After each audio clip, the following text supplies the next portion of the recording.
thank you very much really for having invited me, especially to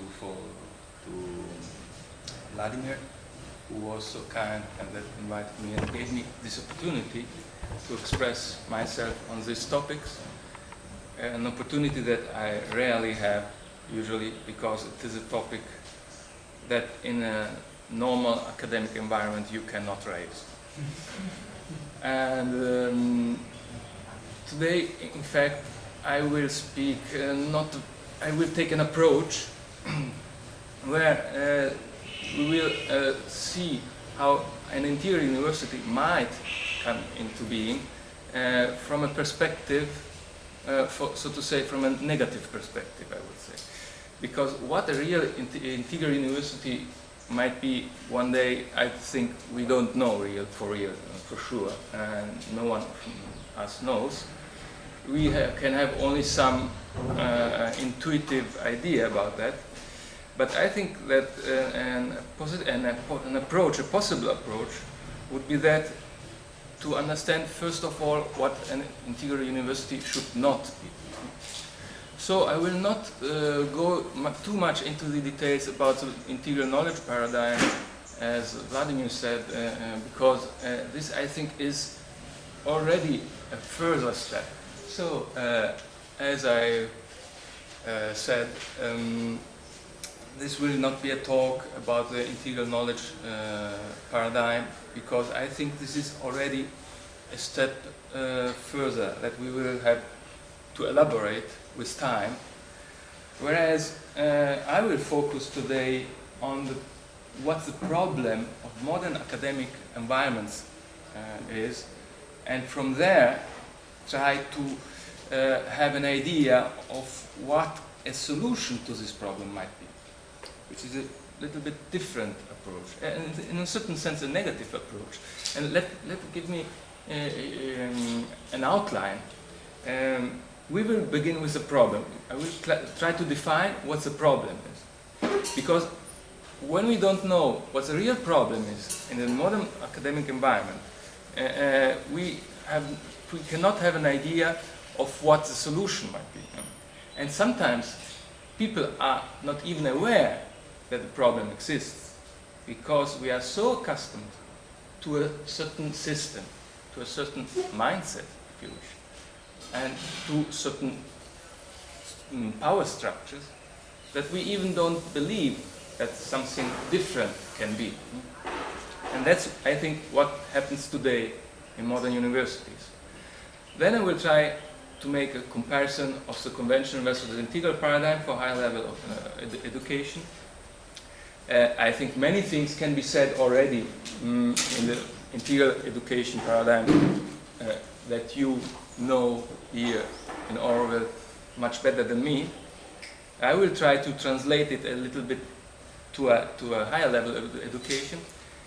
Then I will go to the possible new approaches to conventional fields of study in interior university, and I will also ask myself and you some questions about how specific topics still do not come into being, when I believe they should, especially among Aurovillians, should come into being almost spontaneously. Then I will try to give you a long-term vision, which of course time will tell for sure that it will be completely wrong, but that's where we are. We must try to have an idea, an aim, a target, and then also coming back to nowadays and I will ask myself and you too, of course, where to start from. So let me begin with the problem. You probably have heard about paradigm shifts. I've put here a timeline, which of course is only my timeline. It's a way, my personal categorization. Someone else would have made it differently, but that's not so important now to know how to what the exact timelines of paradigm shifts should be. What is a paradigm shift? Probably you have already, all of you have heard, for example, the typical paradigm shift was a Copernican revolution. where humankind thought once there was a Ptolemaic system where people thought that the center of the universe is the Earth and the rest is going around it. Then came Copernicus and others who said, no, that's the opposite. We have the sun at the center of the universe and the Earth orbiting around it. Later we will have also a second Copernican revolution, because in reality the sun is not the center of the universe. We are also going around the center of the galaxy and so on and so on. But I don't go into these details. Then there was the Galilean-Newtonian mechanics, which is considered normally the beginning of modern science. At least science as we know it today. Not every philosopher of science would agree on that. Many philosophers of science put it in different times and so on. But that's not the point. The point I want to make is to show you where and how the different paradigm shifts happen. For example, the last paradigm shift was when the theory of relativity and quantum mechanics came into being. And this was about the beginning of the last century, about 1930. And since then, we didn't have real consistent paradigm shifts, if you think about it. We had a lot of science, we had a lot of scientific discoveries, a lot of things happened. Science and technology had an enormous impact on our lives. A lot of interesting things happened, but all these things happened inside this paradigm, the same paradigm, which is science as we know it today, with its different theories, right, like relativity and quantum mechanics. Since then, to this day, not much happened. You see there is somehow a gap, and this gap is expanding with time. And this is very strange because, after all, we have much more universities today than a century, 2 centuries ago. We have much more people working on science, on physics, on the theories than we had centuries ago, also only 50 years ago. And there are a lot of people who work all the day as professionals on finding this paradigm shift, and they don't find it. So where's the problem? Somehow science reached a point of saturation, I would say, and got stuck somehow, somewhere. The materialist would tell you today that's very easy to explain. There is no necessity for a new paradigm shift. You must simply accept that you are a robot, a biological robot. You have no soul. There is no spirit. There are only particles. There are only atoms. Consciousness is a biochemical reaction. You don't need new paradigm shifts. We already know everything about how reality is, about how things work, and we have reached a sort of total knowledge. What we don't know is still we have to make new discoveries, but there's no need for a new paradigm shift. Well, this is for those who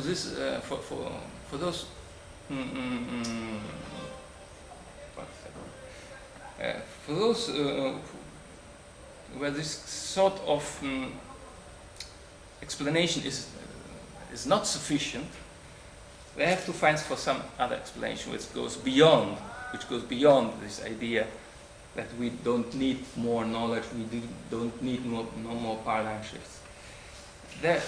We need a better explanation for why this happens. And this, I think, has something to do with the way with which we do nowadays science.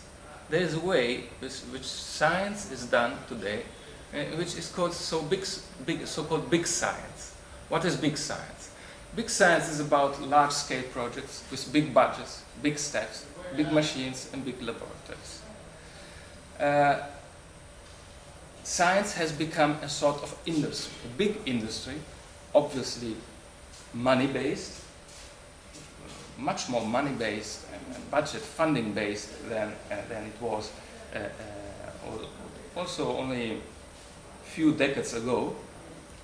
It experienced an increasing in the industrialization and regimentation of science, which is reflected also in universities. Nowadays, if you go into a university and you learn something, you almost certainly will make part of a system and of a research project, which is funded not always, but frequently, in most cases, by industries who have economical interest, and where the idea to discover reality, to discover new things in nature, to discover new ways of seeing nature, to discover what reality is, has gone completely out of the window. It is a point of, it is an interest that has nothing to do with money, of course, and therefore they are no longer interested for this. There is an increasing pressure for productivity. Productivity, what means productivity? Of course, you have to produce something which is material that you can touch. Otherwise, it is of no interest. There is also a problem for deadlines and the lack of time for contemplation, I wrote. Contemplation is already too big work in modern universities. Everything, when you they tell you how to do things, in what time frames, with what speeds, and when you must deliver your final product.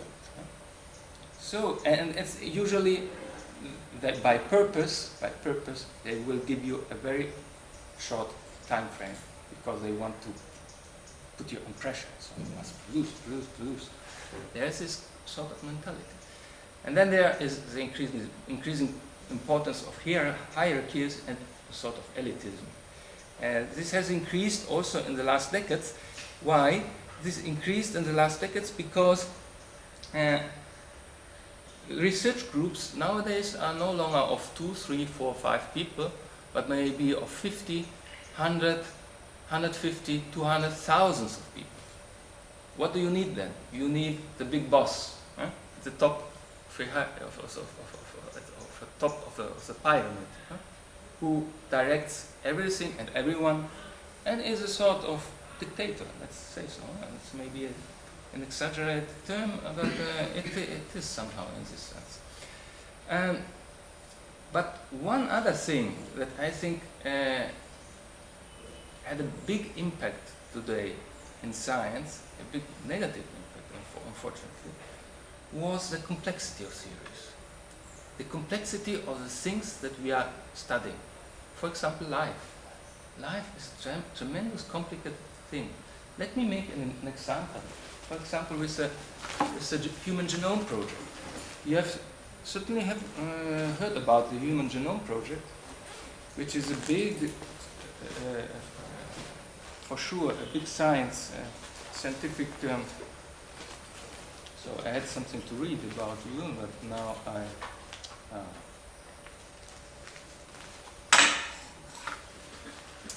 what a pity. I forgot mine. Okay, doesn't matter. I wanted to read you something from this article. Anyhow, the Human Genome Project is a project which is has big funds, billions of dollars have been spent for this project. It aims at decoding all the human genome, all the informations that are in the cells, or that we think cells contain in the DNA, and that is supposed to be to create one day medicines that should cure genetic diseases, And these genetic diseases are also personal. These cures for genetic diseases are personalized. After 10 years that this project has been heavily funded, hundreds, if not thousands, of people, like little soldiers, worked on that. They have finally decoded the human genome, but they found out that this was not sufficient to understand how cells work, how life works. And after 10 years, in the journal Nature, they entitled The Human Genome at 10, after 10 years, and Nature is not just some journal, it is one of the most prestigious journals, scientific journals of the world. The same scientists that promoted this project had to admit that somehow all this failed. The primary target, the primary aim they were targeting, which is the fact that they were trying to find for these medicines, for these drugs that should cure these genetic diseases, failed, at least so far, because they found that life is tremendously complicated. The cells work in a way that is much too complicated than all these things go much more beyond a simple mapping of our genome. It is not enough to know what the single building blocks of cells are, to understand what life is. This is a typical reductionist approach that we have today in science, and they were so convinced of this that they have put billions of dollars in this. And the problem is that this is a theory, all the theories about biology, about genetics, is becoming so tremendously complex that you don't have a real overview on these things. And they feel and they understand that they are going somehow in the wrong direction, but they don't know where else to look. Something similar is happening today with superstring theories.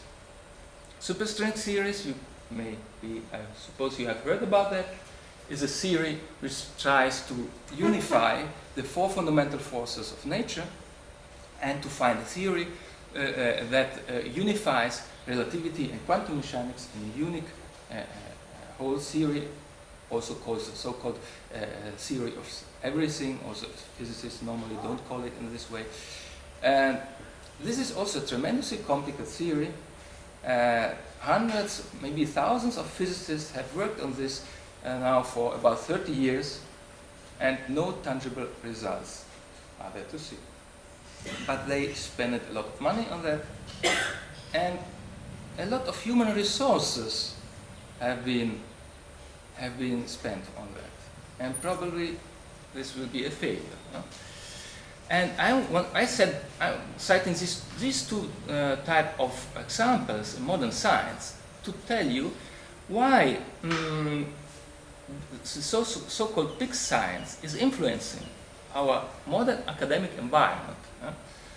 And it is influencing our way of thinking, and it is consuming a lot of human resources. This is a point.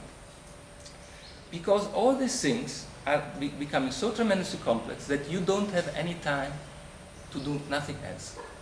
You don't have time to sit down and contemplate nature.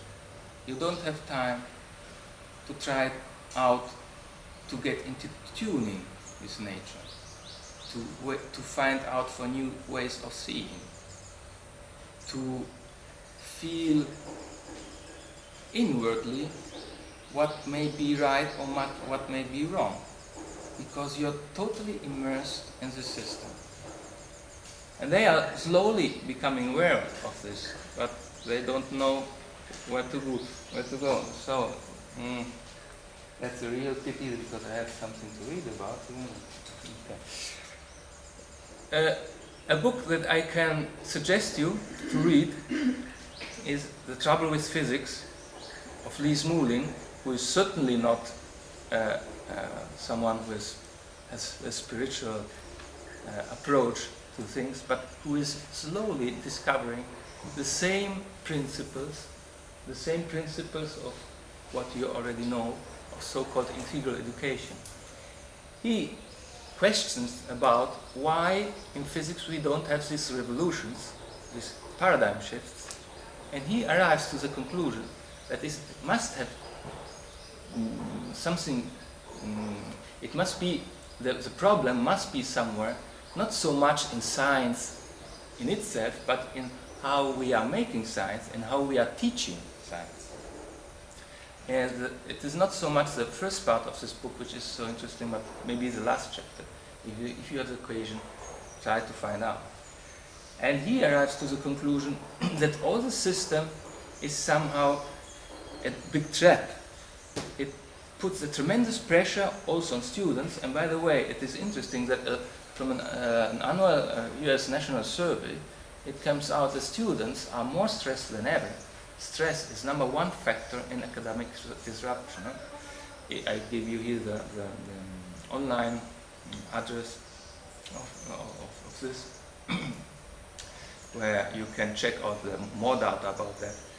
And this has something to do with the things I've told you. Unfortunately, these people begin to perceive, to intuitively, to understand what the problem is, but they have no clue what the solution might be. We are maybe in a better position. We're in a better position maybe where we have already something where to work on, some ideas. And especially, I think, when we, for me, it was particularly revealing not so much what Sri Aurobindo Mother said about education, but when I read The Human Cycle and the Ideal of Human Unity, because it is there where we have the characterization of Sri Aurobindo, who and what the human being is, and how this social unit has to follow his destiny inside a social structure and also inside a working environment. I think there we can find a lot of information about in this sense. So let me make a comparison between what a conventional paradigm, not so much of knowledge, but of the educational environment might be, and the integral paradigm. I make this comparison departing from the things that I have experienced personally. I have gone through the possible experiences, negative, unfortunately, experiences in an academic environment, which showed me not so much what an integral paradigm is, because this, I suppose, many of you already know, especially those who are active in integral education. That you should certainly already know it much better than me. But sometimes we understand better how things should be when we experience how they should not be. So let me make a comparison. For example, in a university, what is the function of knowledge? Knowledge in a university, in a conventional university, and what might be the function of knowledge in a conventional university? Okay, let's call it integral university. Nowadays, everything is integral, but if you like, we can call it free progress university. Anyhow, in a conventional university, you have to make a living. You have to learn something to get a profession for making a living, serving the economy of a nation. And nowadays, the term of global competition, now this is a new mantra. We must have a university which keeps up to date with the global competition. what is the global competition? I'm not necessarily against competition. Competition can be also positive. No? It's not necessarily something negative. Playing football is also a sort of competition. This is also something positive. But the problem is to understand what are we competing for. If we are competing for knowing things better, if we are competing for an inner growth, I don't know if there can be a sort of competition for inner growth, I don't know, but if we are competing to create a university that makes humankind better, that's fine. But unfortunately, that's not what usually is intended for global competition. For global competition, people simply think and what they perceive is an economic, a strictly economically based competition. What they intend with that is that we have to build a university which keeps up with the pace of the global financial, economic competition.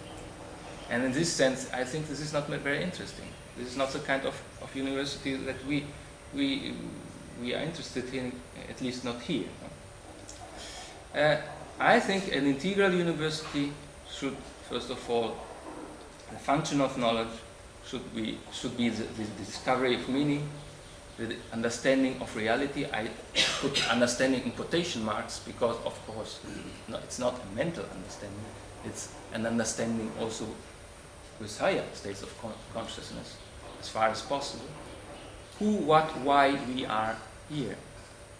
And not just from the yogic point of view, just, okay, this would be the best thing, but in an academic environment with a real professional academic study. What is the function of learning? Prepare you, that to prepare you for your future job. In an integral university, I think it should be, first of all, the inner growth. The development of inherent skills, talents, self-being, freedom to discover. The idea to explore. There should be free thinking, joy of self-learning. And that to refine the universal worldview. Nowadays, when I look at the world, when I have in mind a theory, I have a worldview.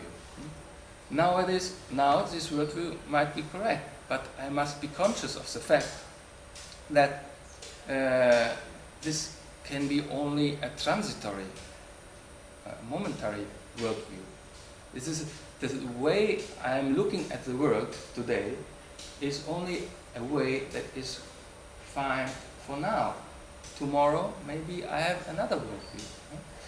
And that's the point. This again connects with the problem of the paradigm shifts. For example, in quantum mechanics, we have a system, we have a formal system of mathematical formulas, and no one knows really how to interpret this system of formulas. And the conventional system says, shut up and calculate. Don't question about the whys and hows. Don't question about the more deeper philosophical issues. Don't make questions. Do your job and go ahead. You have a tremendously powerful tool, which is mathematics, and in fact mathematics is a very interesting thing. I think it should not be discarded in an integral university. It should not be discarded, not at all. But you cannot stop only at that. And the problem is that when you begin to refine your universal worldview, which means you have quantum mechanics there. For example, I make an example, just an example. And you are trying to understand what the deeper meaning of this theory is, usually the answer that you get in the conventional university is, okay, but these are things for philosophers. Forget about that. Shut up and calculate. This is a saying, shut up and calculate. Not so in a university where you are looking for that goes beyond the appearances. What is the method of learning and research? The classical method for learning research in a conventional university is that of examination. Examination is based on fear. Fear. Every time that I go to an examination, it's always the same, and I never get rid of that. And normally, when I'm put under pressure, I'm not particularly smart. I'm not particularly smart anyway, but when there's a psychological pressure of examinations, the professor looking from you, from the up to the bottom to you, and making you questions, and you have to repeat as a parrot what you have learned in your books, and you have again also here, and you don't have time, the real time, to go more deeper in things, to follow your inner feeling of what might be interesting and what might not be interesting for you, and you're put under this pressure, and normally you don't give the best of you give the worst of you, I think, in this system, and you learn by imitation, and everything, and I put a lot of things here, but it's not just some keywords. It's not so important to take them all, to read them all. Whereas in an interior university, I would love to have much more place for contemplation, for an attempt to have an intuitive insight of things, for creativity, inspiration. And where there is not this clear-cut distinction between learning and research, because research is a form of learning, and learning is a form of research. Instead, nowadays, in our academy, you have that first of all, you have to learn A, B, C. You have to do this and this and these examinations. And then maybe you can do research. They tell you this all the way down when you make your master's degree, for example. When you are finished with your master's degree, you say, wonderful, okay, can I now make research? No, you cannot make any research because officially it's a law. No one who has a PhD cannot make research. You cannot become a researcher unless you have a PhD. So you have to make other 3, 4, 5 years. There are countries where I've heard in India it can take to 7 years. I don't know if this is true, but I think this is absolute madness. But 7 years of PhD is absolutely a waste of time, in my personal opinion. Anyhow, there's this idea that first you have to learn a lot of things, and then have this degree, and then that degree, and then you can make research. Truth is that this also is not true. When you have your PhD, you cannot make the research that you want. You get into a group, a research group, and this research group has a plan, has fundings. There is an industry normally. There are also government fundings. It depends from a lot of things. But there is someone who funds, and that tells you you have to do this research in this way and with these deadlines. So finally, when you have gone through all the line, you discover that you have no time and no means to make any research at all. Whereas I think research should be done from the beginning, from childhood. Take little child, and they should make their own research, because research is learning, and learning is a form of research. There is no like yang and yin symbol for me. There's no real clear-cut distinction. In an interior university, that's my personal opinion, I would love to see something like that, that where learning and research are coalitions of the same thing, are the two aspects of the same thing.